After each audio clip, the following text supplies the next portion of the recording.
Okay, good morning, everybody. This is the part two of two linked lessons about Nazi racial policy in 1933 to 1935. We're looking here at the very first slide of the slideshow. I'm just going to whiz through to where we reached at the end of the first video. So just need to do this as clear as I possibly can. I won't talk through the individual slide. It's a quick reminder of what we were doing as I do this. And we're looking at slide number 22 or is it 23 maybe for our stop point. Let's just find where we are. First slide is a useful summary of what we covered in the first video. Oh, there we are. Okay, slide 22. Okay, of 38. So let's just pick up where we were. I'm just going to briefly put myself back onto the screen. Learning this new technology, and let me just put myself. There we go. Just put myself into the corner. Hopefully you can see me now. One thing I've learned with this new technology is that the upload time, uploading this onto the YouTube platform, takes a lot longer if I've got embedded videos in, so I probably need to make sure I don't have too many of these. I'm sure you'll be grateful for that. Anyway, here's a quick overview, just an opportunity to remind yourselves of what we covered in the first video. So the first strand, we looked at the notion of outsiders. We saw that, remember, there were three types of outsiders, and Jews were not the only outsiders, remember. So firstly, communists and socialists, and secondly, asocial types, and then thirdly, the racial types. And Jews fitted into the racial outsiders, those who were defined as being biologically inferior. But remember, that in itself didn't just include racial types, that included the mentally and physically disabled Germans as well. And then we honed in on the sort of debate, and we talked about how Nazi policy, although for this particular depth study we only look at the first 3 years of Nazi policy, I think understanding that big picture of how it played out over 12 years, and it was not a fixed policy. It was a gradualist policy that moved in stages, and a big debate about whether Hitler planned that, whether he had an eye on the final stage. And of course we can see the final stage was the atrocities that happened in Poland in World War II with the final solution. And the big question is was Hitler planning that from the beginning? And the general consensus, and we've gone through so much debates by historians with this, is that it's unlikely that Hitler actually had a blueprint for exactly where he wanted to go, and that there was an evolution. And certainly by 1941, Hitler had made that decision that the solution was to murder all the Jews of Europe, but very unlikely that that was the solution in his head in 1933 when he became Chancellor of Germany. And the general drive was to sort of like reduce them to being second-class citizens and to push them to leave Germany, forced emigration.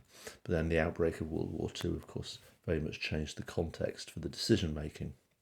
And then the third strand was about to look at the nature of anti-Semitism, and just to be very careful to make sure that we don't have a simplistic understanding of that. There were different types of anti-Semitism. Anti-Semitism had been around a long time, for 2,000 years, and remember, Jew hatred took the form often in the past of being religious hatred, secondly economic hatred, and thirdly a constant over the 2,000 years scapegoat hatred, of a convenient group to target for problems that society was feeling. And this was not just specifically German, it happened in most European countries where because Jews were a distinctive minority who had been dispersed when they left their homeland in 2,000 years earlier, at the time of Christ. So again, it's very, very important to be careful, not to talk in superlatives. And likewise, if you think of the German population, remember that in 1933, there's more than 50 million Germans living in Germany, and the population of Germany obviously increased during Hitler's time as new territories were added to the Reich. But broadly speaking, about 1%, one out of every 100 Germans were Jewish, so they were a relatively small minority. But they tended to be very visible, as was the case in most countries, because they would live in distinct Jewish communities in parts of cities. Although the majority of Jews were completely integrated into German life. And as I say, that's another important thing.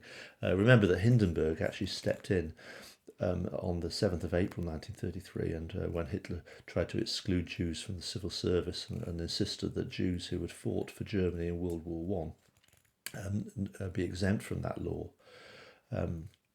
So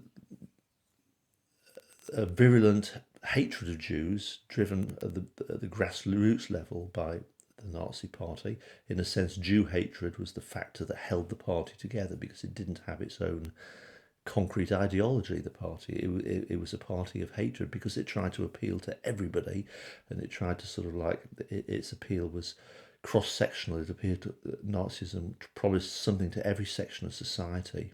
In a sense, to have a distinct ideology, it grabbed hold of external enemies.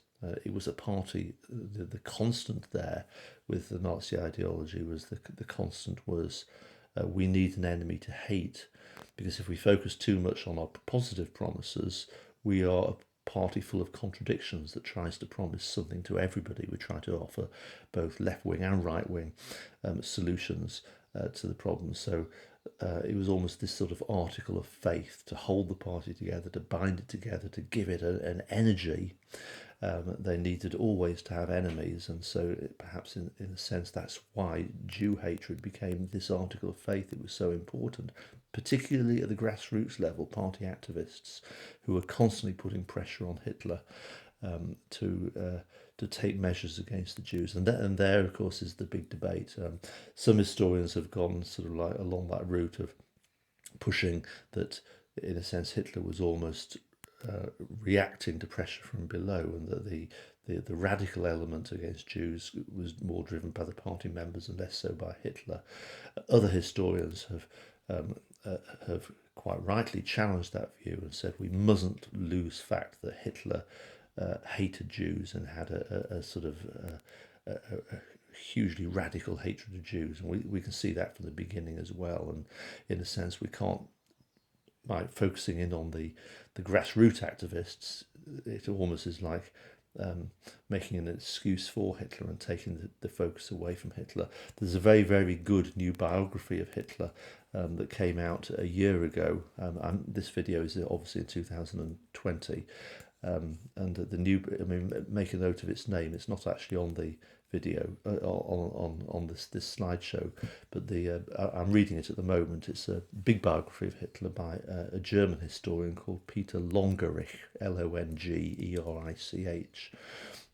And the distinctiveness of this book is it very much puts the focus back on Hitler and says Hitler was the driving force for policies. Okay, and he quite strongly argues that too many of the recent books about Nazism have sort of put the spotlight away from Hitler, and we mustn't do that. Hitler was central to everything that was happening, and although it may have seemed that the pressures for radicalisation came from below, actually the reality is Hitler was always there, pushing and moving and knowing the direction that he wanted to go, but with that big proviso that the evidence in terms of the Holocaust and the genocide was the most convincing evidence is that the final decision for that was made in 1941.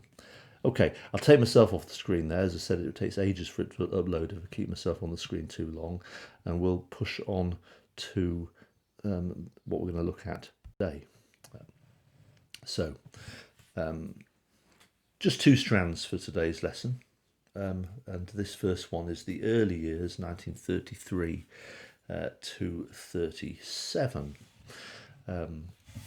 So actually talking about specifically with the sort of policies, and then we'll hone in on the Nuremberg Laws. Okay, so let me just expand a little bit there. Okay, so in a nutshell, Nazi policy towards the Jews in the early years, 1933 to 37, was a product of two driving forces. Okay, and what we're sort of saying here is, just give a little bit of space. You've got the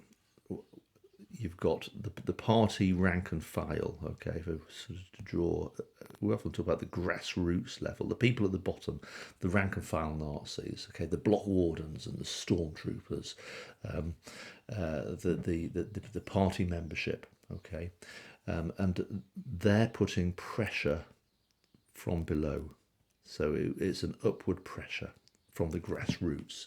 Nice phrase to use that, by the way, grassroots pressure, to incorporate it into your writing when you write about essays. Okay, so you've obviously got Hitler at the top.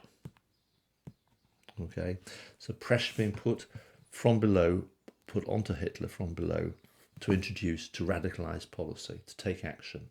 Okay, and in a sense, if that arrow is in a sense saying that Hitler was, put it into context of the weak dictator argument, okay, that he was responsive, being driven by other forces, okay, reacting to pressure. But it wasn't that simple, okay. At the same time, you've got pressure on Hitler, and I'll just put the letter C, okay, in other words, the conservatives. Okay, now they are not the Nazi Party. They are the elements that have put Hitler into power back in 1933. And remember, Hitler didn't get rid of them because he needed them. They are to a large extent the driving force in economic recovery and also foreign policy. Okay, because their main certainly with foreign policy, that sort of pretense, the lamb's clothing that's concealing the wolf beneath, were the conservatives. Hitler kept them in office to put up a pretense to the British and the French and the Allies that he was a peaceful leader, that his intentions were peaceful. Whilst beneath the surface he was, of course, planning and preparing for an eventual war. And of course, part of that planning and preparation was economic rearmament. But at the same time, but also you need the Conservatives for that because they knew how to run the economy, whereas the party didn't. So the Conservatives were putting great pressure on Hitler to channel this radicalism against the party, so from the party against the Jews, to channel it so that it was didn't damage the foreign policy objectives and the economic objectives of the Reich. And so law and order must always be at the forefront. Okay, without law and order, you have chaos, and without chaos, you will not have economic recovery and foreign policy. So you've got to maintain law and order, and that put pressure on Hitler to constrain what the party wanted and to channel that energy into non-violent legal measures, so that and that's the pressure from below. Okay, Hitler taking action from below. So Hitler did intervene, he did step up, but at the same time, he was, in a sense, reacting to pressure from the Conservatives. So he was under pressure from two directions. And hence, you can see where the argument came from, that Hitler was a weak dictator responding to other forces. But at the same time, we can see that policy was becoming more radical, albeit in a very legal way. Okay, and so therefore, the historians, including Longerich, the most recent historian, saying Hitler was absolutely in control. It may have seemed as if he wasn't, but he was still in control, and he was still ensuring that the life of Jews became progressively and gradually less and less tolerable. Okay, so let's go back to in a nutshell. see where we were with that. Okay, and just quickly read through that one. So firstly, there was considerable pressure from below by party, rank and file, as another good word to use, extremists, to take immediate and often violent action against Jews, whom party radicals blamed for causing Germany's problems in the Weimar era. As I say, again, a good phrase to use, an article of faith. It was the central thing. It was the reason many of these people joined the party. Okay, they expected Hitler to take action against the Jews who they blamed for all of the problems of the 1920s. Okay, but that pressure from below to take immediate and violent action did worry Hitler. Okay, and although Hitler understood and agreed with the intentions of the party radicals, okay, we can see that. We read Hitler's book Mein Kampf. His Weltanschauung was very much driven by hatred of Jews. Hitler was at the same time constrained by these other pressures put on him by the conservatives. And so Hitler was anxious that uncontrolled violent action against the Jews would be damaging to economic recovery. It would turn international opinion against Germany at a time when Hitler was prioritising revisionism of the Versailles Treaty. And that it would also damage Hitler's enormous popularity with ordinary Germans. Remember, hugely important that anti-Semitism was a characteristic of only a minority of German people. And the radical anti-Semitism of the Nazis was a characteristic of an even tinier proportion of German people who happened to have got themselves into the seat of power. But the vast majority of German people were ordinary Germans who had friends who were ordinary Germans who had friends who were Jews, who were liberal-minded and tolerant and welcomed Jews and saw Jews as what they were, fully integrated members of German society. So if Hitler were to sort of allow the party radicals too free a rein, then that would damage Hitler's popularity. And remember, Hitler wants to be a popular dictator because much of his power comes out of consent, okay? Popular support. Hitler craved it, okay? And that was hugely important to Hitler, okay? So as a result, in the years 1933 to 37, there's our second driving force playing an important part: action from above by Hitler himself. And so this, therefore, puts the focus back on Hitler as somebody who was in control, okay? And historians can go too much on the fact that he was being pressured from outside forces. That Hitler was determined to divert Jew hatred that was characteristic more of the party activists into channels which did not damage his medium-term plans, which we just talked about. Okay, the medium-term plans being economic recovery, international opinion.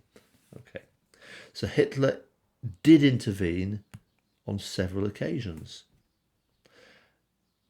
And there again is that that debate. I mean, the essay that you're working on at the moment, Hitler was a dictator who did not dictate. Well, he was a dictator, and actually he did dictate. Okay, sporadically, he would often go many months in which he appeared to do nothing, but then he would step in and take decisive action. We saw that with the Night of the Long Knives, didn't we? And it's very true with Jewish policies as well. He stepped in very decisively at certain times and gave a clear steer, and then he just allowed the pressures to build again and waited. And so what he's doing here, we're seeing, is that he intervened, and when he did intervene, it was actually as a moderating force. Okay, a bit like with the Night of the Long Knives, to say, put a halt on the revolutionary aspects, let's focus on evolutionary aspects, gradual change. But that's still intervention. So he did intervene to ensure that actions were taken against Jews, but very insistent that these actions were seen to be legal. Okay, because by being seen to be legal and taking the violence off the streets into a more orderly channel, it will maintain the middle class support for the regime, which is crucial to Hitler's rebuilding of Germany interests, policies. So, therefore, a key characteristic in this period that we're looking at, which you have to know about for the paper we're sitting, because this depth study, remember, is 1933 to 35, the early years, is that the action was actually mainly non-violent. There was violence, but where there was violence, Hitler did not necessarily want it and clearly stepped in and said, I don't want this to happen. Okay, so as a result, in Hitler's mind, he did not want to damage economic recovery, international opinion, or his own personal popularity. So the underlying information, again, I'll move through this quickly, but focus in on the highlighted bit. So there's our pressure. First of all, point A from above, this bit. Okay. The party leadership, especially Hitler, was worried that radical measures against the Jews would be damaging. And in Hitler's mind, economic improvement. Here's a useful bit of detail. Jews were significant employers. Okay. One of the biggest department stores, I think it was called Tietz, in Germany in 1933 was a Jewish department store. And yeah, if Hitler had just allowed the party activists, who, remember, many of them were small traders, they were lower middle class, they were Mittelstand, their background was small traders, small businessmen. They hated the big department stores. Okay, but if Hitler had let them have their free reign in 1933, the big department stores would have been closed down because many of them were Jewish. But that would have put more Germans out of work because they employed lots and lots of Germans. It didn't make sense, and Hitler had come to power promising to create jobs. So Hitler needed to step in. Okay, so that's that point there about it being counterproductive. Okay. Secondly, to international opinion. There's that point we say time and again. Hitler was trying to convince the British and the Americans that the terms of the Treaty of Versailles needed to be revised, and his main strategy in these early years was to be the wolf in lamb's clothing. In other words, play the role of the responsible, peace-loving, moderate statesman. Okay, revise the terms of the Treaty of Versailles. We do not want war. We want the terms to be revised. Okay, in a peaceful way. And of course, we know that was important to Hitler because Germany at that time lacked the military strength, and Hitler wasn't in a position to be making threats of war. If he didn't get his way. Now, clearly that changed over time. 1936, 37 in particular, 8, 9 onwards, Hitler continued to always play this card, I don't want war, but he increasingly threatened war, but he wasn't in a position to threaten war in the early years, so he had to be very, very careful. Okay. And thirdly, that third one, there's the thing about Hitler's own personal popularity, the Hitler myth. Most Germans were not anti-Semitic. Okay, those that were anti-Semitic were generally only moderately so, and decent middle-class Germans who were Hitler's main supporters, they had stood and watched the huge violence against the communists during the national uprising of the first few months of Hitler's power, and they could stomach that because, in a sense, Hitler was sorting out that problem and protecting their interests, but they wanted law and order on the streets, hence Hitler's big speech of 6th of June 1933 about turning revolution into evolution. And the same mentality against the Jews. Most middle classes were not anti-Semitic. They felt deeply uncomfortable when they saw violence against decent Jews. They were very, very unsettled by that. And Hitler knew that, and he couldn't afford to take that risk. Okay, so that's an important one. Hitler taking control over the agenda. Okay, but at the same time, that was always bubbling away at the surface. Okay, the party rank and file They were radicals. They were activists at the grassroots level. For example, the stormtroopers, very keen for immediate and often violent action against the Jews. And hence, Hitler did need to step in because Jews in 1933, the party activists in 1933, in their head, in their sort of fevered mind, communists and Jews were the same. So when Hitler said, "Go out and and attack the communists and have them arrested and put into concentration camps," party rank and file would often see Jews on the streets and they'd simply say, "Well, there's a communist." Because it wasn't true, it made no sense. But that's the sort of the huge energy that was unleashed in 1933 that Hitler somehow needed to put back into the bottle and control it. Okay, so it's all part of that sort of context of the problem of the SA that, of course, ultimately was controlled on the night of the Long Knives. So therefore, the policy is balancing those two driving forces. It's by diverting grassroots party pressure for radical action into legal, orderly, non-violent channels. So you need to be able to articulate that. Okay, so a series of 7 points here. So in the first couple of months after Hitler became Chancellor, there was considerable uncontrolled violence against the Jews by the unleashed SA. And of course that unleashing was intended to be against the communists, who were the main external enemy that Hitler wanted to focus Germans in so that he could win the votes in the elections of March 1933. But of course it overspilled against the Jews. Okay, so there we have it, the February 1933 National Uprising election campaign. SA violence against communists overspilled into violence against Jews. And that put Hitler under pressure to rein in the actions of the SA, and that caused Hitler considerable anxiety. So SA attacks on Jews were often unwittingly, for example, directed against foreign Jews, tourists or businessmen who were from America and other countries of the world who were in Germany were often just attacked on the streets, and Hitler was getting remonstrations from the American ambassador. What is happening here? Bring your country under control. So Hitler was embarrassed and also, of course, anxious that Jewish businesses were being randomly just attacked, and many of them were big businesses like department stores that could contribute to Hitler's key aim to create jobs for the 6 million unemployed Germans. Okay, so how did that play out in policy? All these sort of feelings. So Hitler trying to divert, there's that word, divert this energy from below into some form of legal channel. So that way he'll keep everybody happy. It'll be by making it legal, he'll keep his the middle classes happy and the conservatives and international opinion, but at the same time there will still be some form of action which will keep the grassroots happy. Okay, so you can see that playing out.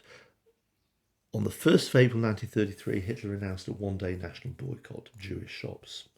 So the clear message was good Germans, good members of the national community shouldn't be buying goods from Jewish shops. Okay, so that was an attempt to contain the violence, to channel it into an orderly form of action.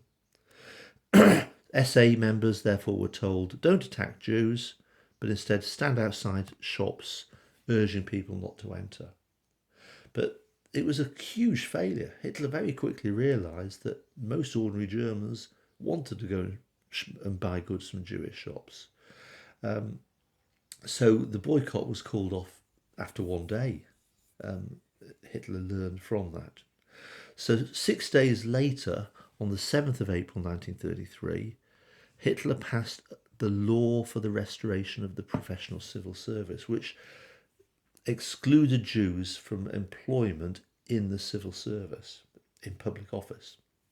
So again, you have to see that into the context of Hitler trying to divert this sort of uncontrolled violent energy against the Jews into a more non-violent channel of anti-Semitism, okay, to keep the conservatives and the middle classes happy.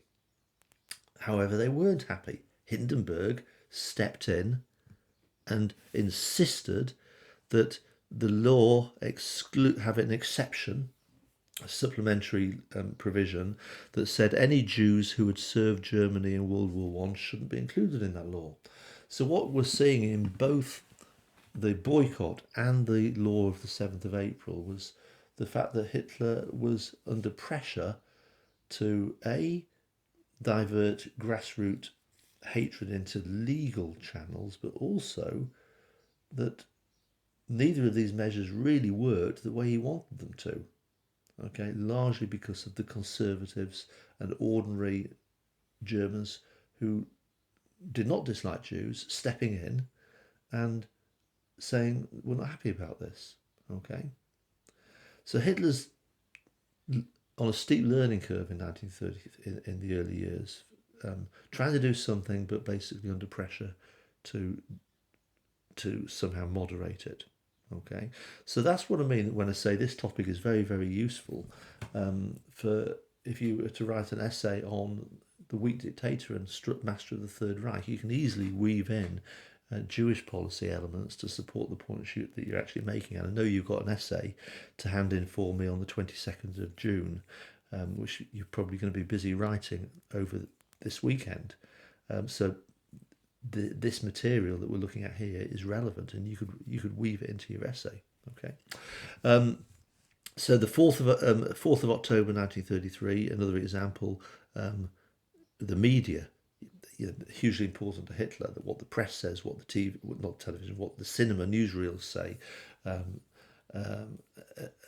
etc. Anybody working in the media who's got responsibility for telling Germans the news, well, in Hitler's mind, he can't have Jews doing that job. So a law was passed that excluded Jews from being journalists. And in the next couple of years, a huge spate of laws were passed which segregated Jews. Not even attempting to list them here, but it's certainly worth you picking up a few of them from your extra reading. Go to that Lee essay, for example, and pick out a few of them. I mean, I've given examples.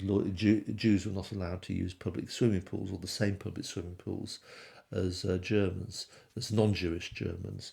The ones about the parks and the park benches, etc., etc. I mean, some completely crazy ones.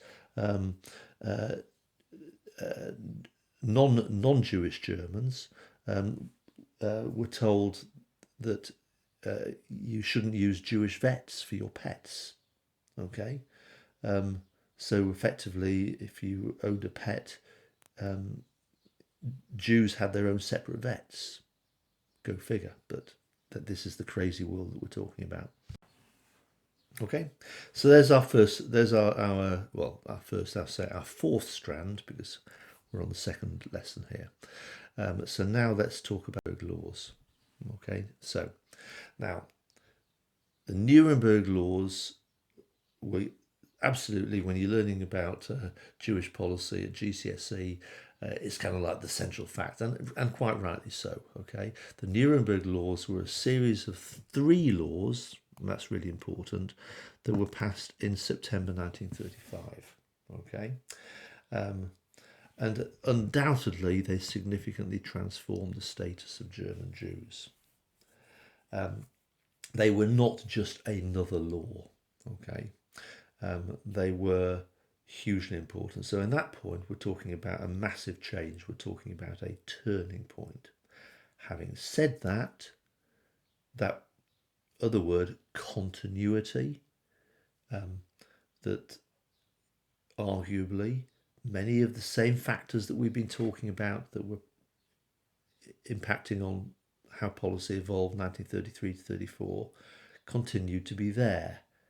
So when we look at the Nuremberg Laws, you can see both significant change and continuity. So there's lots to talk about with the Nuremberg Laws, and that's why they're a sort of favourite for essays. lots of angles and ways in which you can look at the Nuremberg Laws. So first of all, what did they actually do? Okay, so three main strands to it. Okay, and the first strand was Jews had lost their citizenship. Okay, in effect, I mean that did not mean that they were forced to leave Germany, but it was very clear you are not a German citizen any longer, and you can continue to stay and to live in Germany, but as a quote unwanted guest unquote. Okay, so it carried that underlying message: you're not wanted here. Okay, we're taking your citizenship away. So in that sense, it was a big change in sending a signal out. You should be looking for other countries to let you in. Okay, that's that sort of message. Secondly, it was hugely significant because they were now forbidden to marry or have sexual relations with non-Jewish Germans. So now we've said from the beginning that Hitler's hatred of Jews was that specific biological hatred. Okay, and his view of the German nation was defined in biological terms. That the strength of the nation came out of the collective blood pool of the German people. And each time a Jew had a sexual relation with a what Hitler would define as a healthy German, okay, carrying the characteristics of healthy German blood, which in Hitler's mind was the sort of Aryan race. In Hitler's mind, especially if they had children, that the sexual act that created children was weakening the collective blood pool of the German race, and hence was weakening the nation, because the outcome of that sexual act would be a child, and the child would have mixed blood, and so effectively the Jews were polluting the collective German blood pool. This is Hitler's Nazis' diseased ideology, racist ideology, and of course, in these early years, when Hitler's anxious to moderate Jewish policy, of course, sexual relations between German Jews and non-Jewish Germans happened, and there were mixed marriages, and so in a sense, given the fact that Nazi ideology was this biological form, in a sense you could see this one coming, and it did happen, and it happened in September 1935. Okay, and that therefore was a sort of centerpiece of the Nuremberg Laws. And then thirdly, they were what was called the Flag Law. They were forbidden to fly the German flag. Again, kind of coupled with the citizenship law in a sense, that because they're outsiders, why should they have that honour of being able to fly the German flag? And remember, flying the German flag was a big thing in Nazi Germany because there were so many of these symbolic occasions in the German calendar that were created by the Nazis. Every 20th of July, all Germans flew the flag to celebrate Hitler's birthday, etc., etc. Okay, so that's what the laws said. But it's obviously the origins of the laws that we as historians are very interested in, firstly, and then secondly, we're interested in the significance of the laws, okay, as to why they are significant. But first of all, the origins. Okay, so in the origins, and there's that word continuity. As before, we can see the same interplay of those two opposing driving forces: pressure from below by the party radicals, frustrated that the regime has done too little. Okay, Hitler's tried to nip it in the bud. In a sense, it died down a little bit in 1934, the second half, but it didn't take long. When you've got bubbling water, you can turn the heat down, but it very quickly bubbles up again. And in the summer of 1935, the party radicals were getting frustrated again. Okay, but at the same time, you've got from above an attempt by Hitler to try to channel that simmering energy into a legal channel. And what the Nuremberg Laws is, in a sense, they did that. They defined legally a change in Jewish status. So hopefully from Hitler's point of view, that would satisfy the party rank and file activists that actions are being taken against the Jews. But at the same time, it isn't damaging to international opinion, which continues to be important to Hitler, because although economic recovery is well underway at this stage, nevertheless, for rearmament and for his foreign policy objectives, Hitler is in no way in a position to be able to make threats to the Allies just yet. He's got to basically try to play things diplomatically. So that's the origins. They're also significant because they exemplify, once again, that Hitler was in many ways a weak dictator, forced to respond to pressure from other factors beyond his control.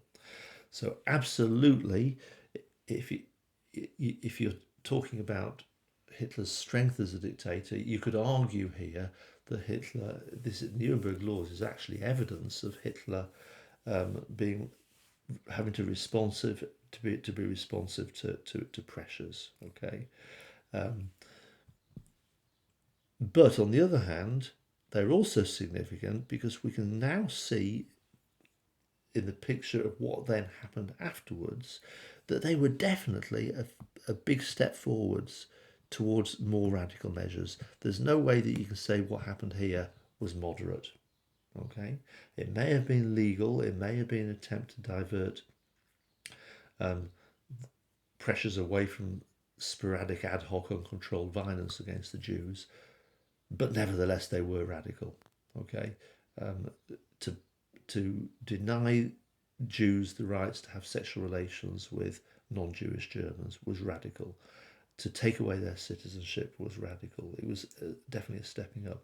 And as Peter Longerich has argued in his recent biography, and remember, it's always good to show you're engaging with the most recent books, Hitler's controlling hand was very, very evident.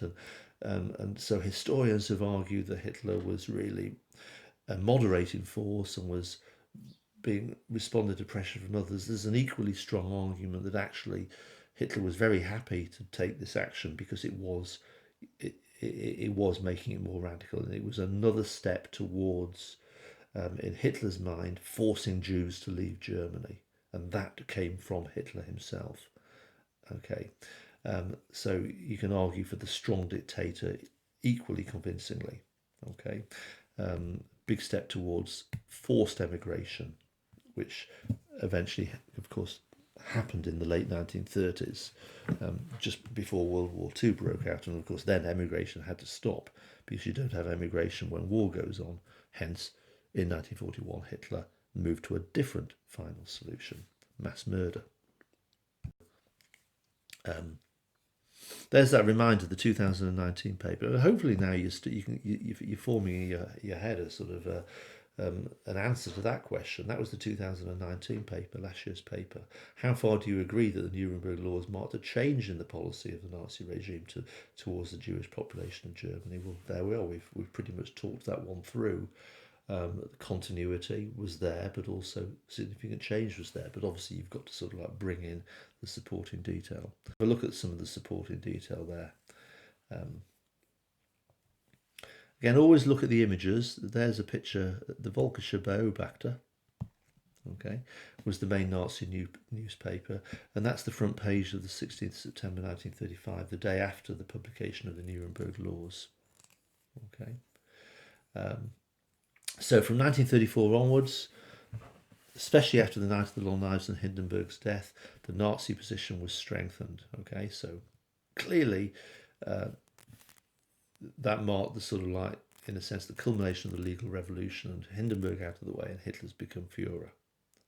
And that, in a sense, did change things because racial policy took on a greater focus. Remember, Hindenburg had been one of the constraints. He was the one who stepped in and said the civil service law must not include Jews who fought for Germany in World War I should be allowed to keep their jobs in the civil service. So Hindenburg had been a moderating force. Now with Hindenburg, he's died and Hitler has become Führer. Well, clearly that therefore has changed the context. Okay, Hitler doesn't need to be mindful on the president above him to keep him happy, because the president's now gone. That position has been absorbed by Hitler himself. So by 1935, increasing anger among grassroots party members at the lack of progress in anti-Jewish legislation. Okay, so increasing anger, frustration, unhappiness. Okay, the little Hitlers, as we call them, the sort of like the block wardens and the people at the grassroots level, increasingly moaning and saying, oh, a bit like Rome had been doing in 1933-34, that, Hitler's sold out. We joined the party because we wanted him to take action against the Jews, and he's done nothing for 2 years. What's happening? Okay, so there was as a result, there was a resurgence of uncoordinated violence against the Jews, especially in the two cities of Munich and Berlin, and that was the summer of 1935. And the conservative partners, people like Schacht, who's running the economy at this time, who is still there, and Neurath, who's the foreign minister, he was not a Nazi, and he's got the job of talking to the British and the French and trying to negotiate revisions to the terms of the Treaty of Versailles. These conservative partners to Hitler are therefore anxious. They're concerned that, Hitler, you need to get your party under control, okay, because this isn't making our job very easy. So this violent anti-Semitism needs to be controlled and diverted into legal channels. And there, in a sense, is, in one way, the context for what then happened in the summer of 1935. Okay, so in the August of 1935, Hitler ordered the end. He said, in a sense, we must stop this violence. It's sort of another equivalent of 2 years earlier, the stop the revolution, divert it into evolution. He had to give the same message out again to his party. Slow things down, stop it. Okay? But for the next 2 or 3 weeks, there was no clear direction. It's like, well, you've told us to stop it. Well, what are you going to do then? And there was sort of silence in a sense. Again, a bit like 1933-34, Hitler in June 1933 said to the SA, stop your violence. And then Hitler was undecisive for a whole year. And then he stepped in with the Night of the Long Knives, took decisive action. Well, this spell of silence from Hitler didn't last a whole year. It was much shorter, but nevertheless, clearly you got that sense that Hitler wasn't sure what to do. Okay, this is probably, he would have, at this point, very much disappeared to his mountain top retreat and done lots of walking, taking the dog for a walk and mulling it over. As he did, he tended to cogitate and think. Okay, but that's not necessarily weakness. In a leader, you do need time to think, to mull over, and then he did suddenly make a decision. Okay, so this is what I mean, the debate about weak dictator and strong dictator. I mean, fascinating thing to sort of engage with. So each September, one of the key centerpieces of the Nazi regime is they had a mass party rally in the city of Nuremberg every September. And that party rally was a key set piece for Hitler to make announcements to the people. He would often make his big announcements. The world would be watching, not just the German people, but the rest of the world. It would be a clear opportunity to lay out where Germany was going. So this rally of September 1935 happened at this time when Hitler was not sure what to do. Okay, he told his party, slow it down, but he doesn't like telling them that because he wants his party to feel that, to be happy with him as their leader. So what we can see is that Hitler was planning to give a speech about a foreign policy initiative. But at the last minute, the speech needed to be cancelled. Okay, and So in a sense, Hitler had this huge moment, the party rally, where he's going to give a big centerpiece announcement to the world about the direction that Germany is taking. And he had to rethink his speech at the last moment, okay? And he had nothing to fill the gap. And this man here, the Reich Doctors leader, Gerhard Wagner, had on the 12th of September given a speech which hinted that a new racial policy was imminent. And being a doctor's leader, Wagner was very sort of engaged with the sort of biological arguments about the health of the nation, etc., etc. And Hitler looked at the speech by Wagner and the radical sort of ideas that were being presented, and in a sense that prompted Hitler then the idea of the blood law, as it was called, in a sense, formulated in Hitler's mind. So at short notice, just before the rally, Hitler demanded that laws be drawn up to put more restrictions on the lives of Jews. And from this instruction, civil servants quickly drafted 4 different versions of what the laws could be.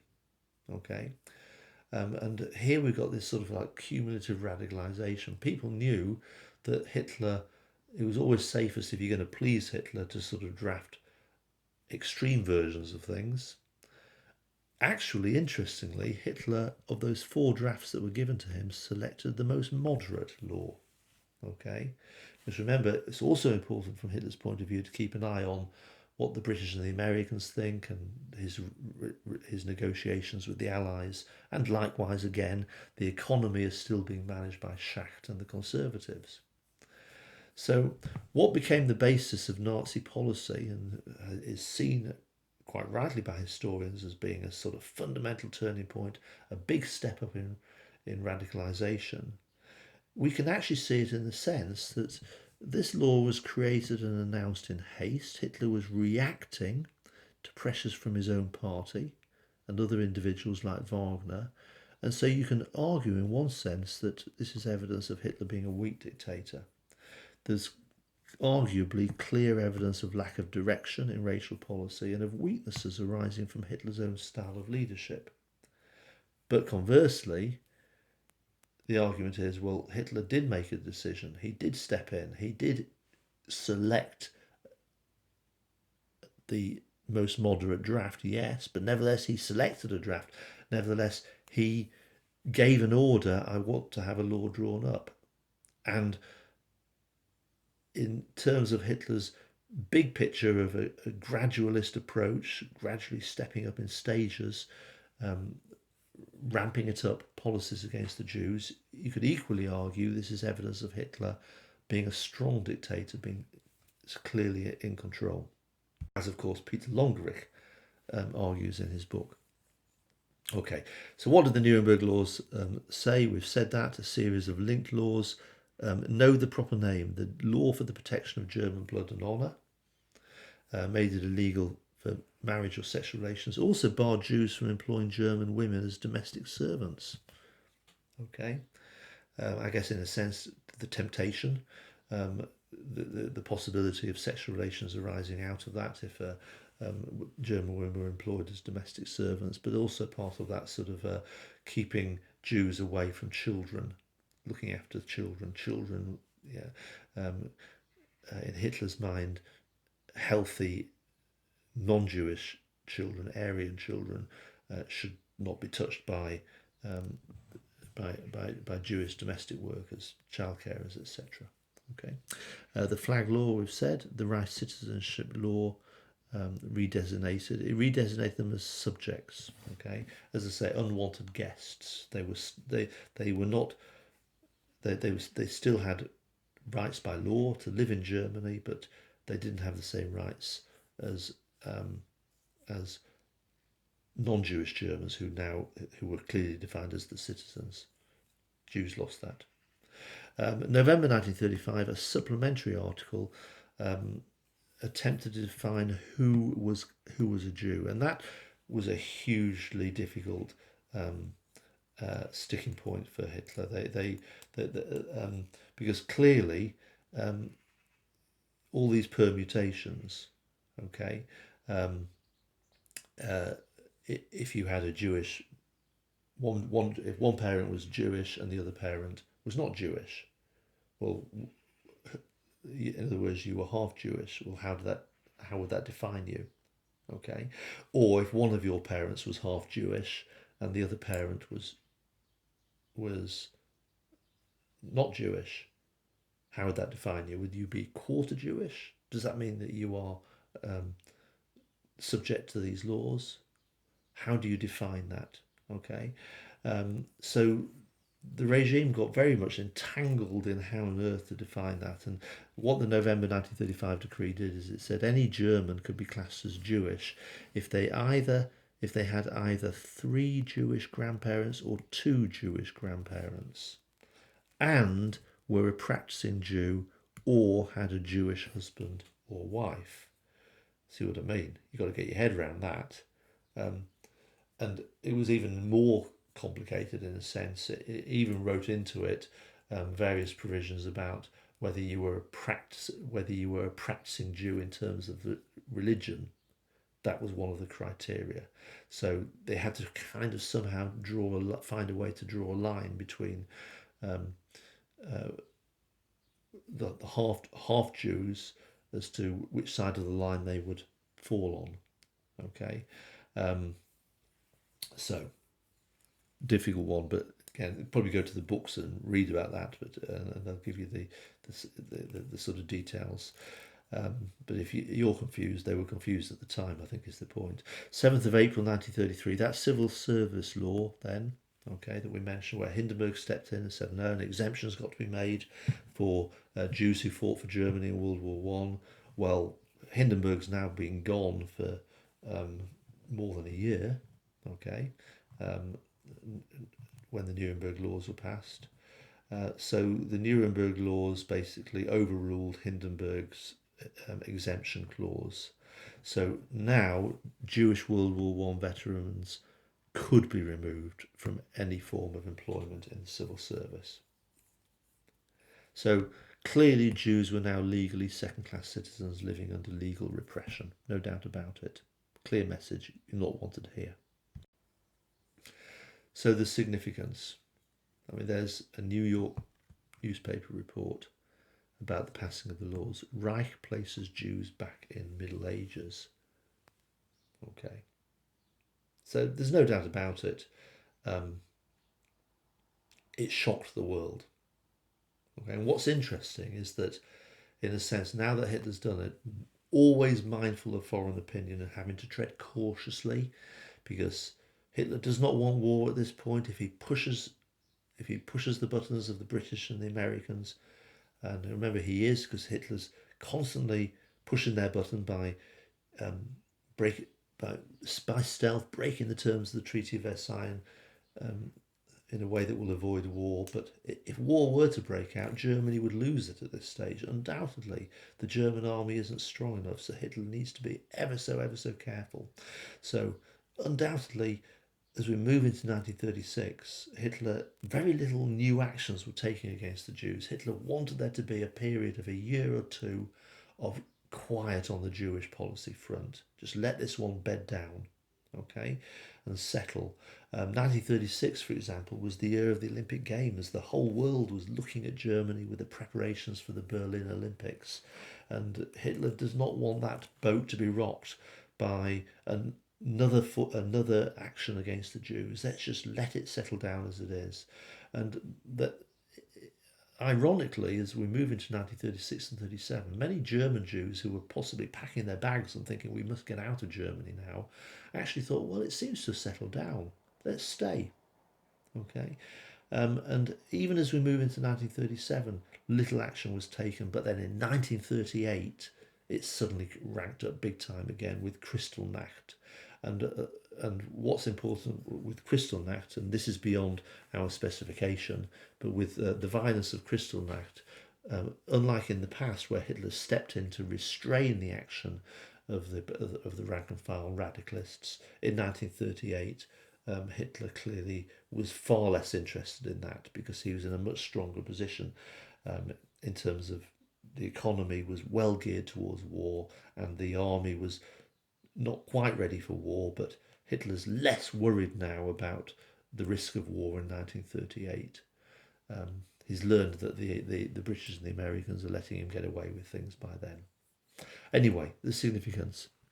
So the laws definitely pleased the radical elements of the party who wanted a strong action against the Jews. At the same time, it also pleased Hitler's conservative partners who wanted to see anti-Semitism channeled into legislation, definitely. For the Jewish population, the Nuremberg Laws was the first step in what we can now see a process of increasing legal constraints and discrimination that would continue to grow and become more and more radical. So it's a big step up in the radicalization curve, which led to ultimately the decision in 1941 to launch the mass genocide of 1942 to 45. This is not to say that Hitler's decided in 1935 with the Nuremberg Laws that he eventually wants to mass murder the Jews. It's not saying that at all. What it is saying is there's a clear step in a more radical direction. And at this particular moment in time, the radical direction seems to be to put real pressure on the Jews to leave Germany, to emigrate, to move to other countries around the world. Okay, but nevertheless, in the bigger picture, certainly if you were a Jew living in Germany by 1935, it's a very, very different place from what it was in 1933 or 34. Okay, so one more. I'll say there is a final strand. I did say two strands today. Just briefly, a conclusion. Okay, so in a sense, Nazi Jewish policy in the years 33 to 35 provides much evidence of the constraints that Hitler had to work within, which arguably meant that in some ways he was a weak dictator. In particular, he had to moderate Jewish policy with an eye on economic recovery, the international stage, and his own popularity, each of which could be damaged if the party radicals had gotten their way. On the other hand, it could also be argued that Hitler was a strong dictator, and this can be seen in the way that he managed Jewish policy in these years. Okay, and there's that. I'll write it down. The biographer Peter Longerich and his book Hitler. Google it.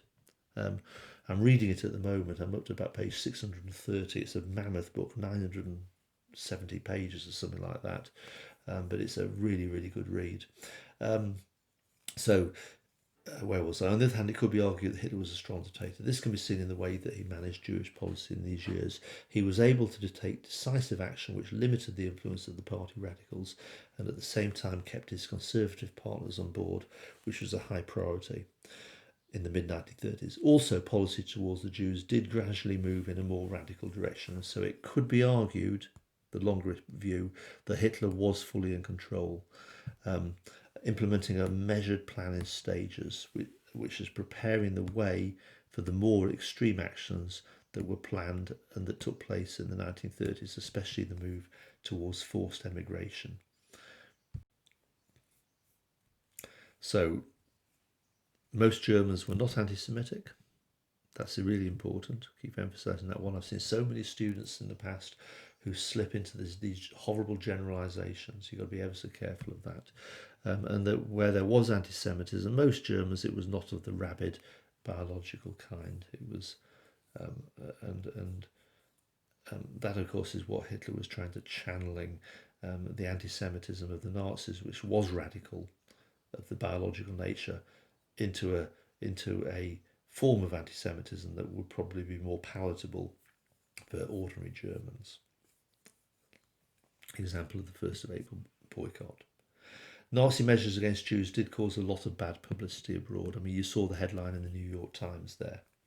Okay, and Hitler was acutely sensitive and responsive to this, especially 1933 to 35, and I would say 1936 and 37. Remember the Olympic Games point.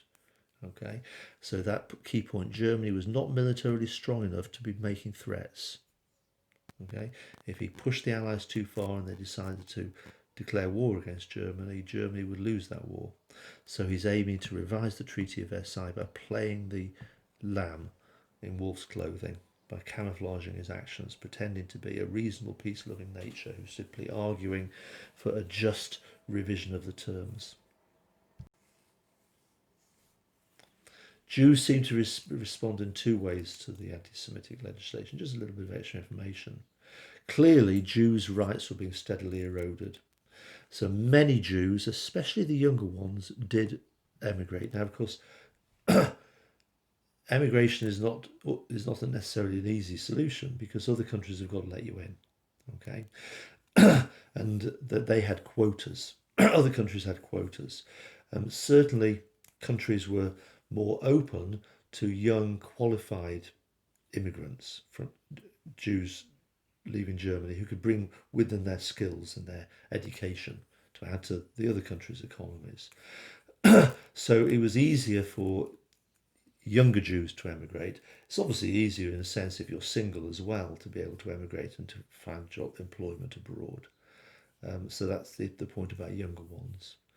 But on the other hand, many German Jews, and in particular the older ones who've got roots in Germany and who've got family ties, sought possibly false comfort from the fact that, well, we don't like the Nuremberg Laws, but at least it's clearly defined by law where we are, okay, what our rights are. And then they took false comfort from the next couple of years, 1936, 37, relatively quiet years. So convinced that things had settled down, many German Jews made the decision to stay in Germany. Now remember, there were not a huge number of German Jews. 500,000 is a lot, but in terms of the whole population, it's only 1% of the population. And of those 500,000, you need to check the figures. So check this before you start quoting me. But I think it was something like 250,000. About half of them had left Germany by 1939, but there was still another 250,000 who chose to stay or found it difficult to emigrate or for whatever reason. So, nevertheless, there's still a significant minority, 0.5% of the German population by 1939. There is also much evidence in the early years to support the weak dictator argument that Hitler was forced to tone down his policies because of external pressures. Okay, but there's also evidence that the Nuremberg Laws were introduced in September 35, mainly because of pressure on Hitler.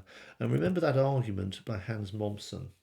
And it's not saying that Hitler was a weak dictator. It's simply saying that Hitler, there was pressure from below on Hitler, but Hitler, in a sense, used that. Okay, he didn't need to take much action because, in a sense, people made the decisions for him, and it doesn't necessarily mean that he wasn't in control or that he was letting other people make the decisions.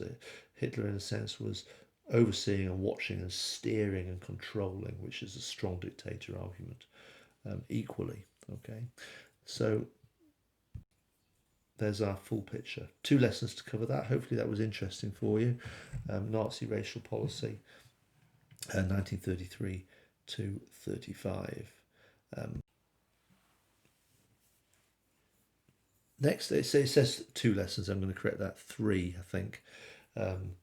We will then go back to the Brett study, economic change, and we've studied the German economy from 1871 to 1932. We now need to look at the development of the German economy during the Nazi era, 1933 to 45. Do a little bit of background reading in the textbook, pages 54 to 57, but that'll be the focus of certainly the next 3 lessons. Thank you very much. I will sign off now. Thank you.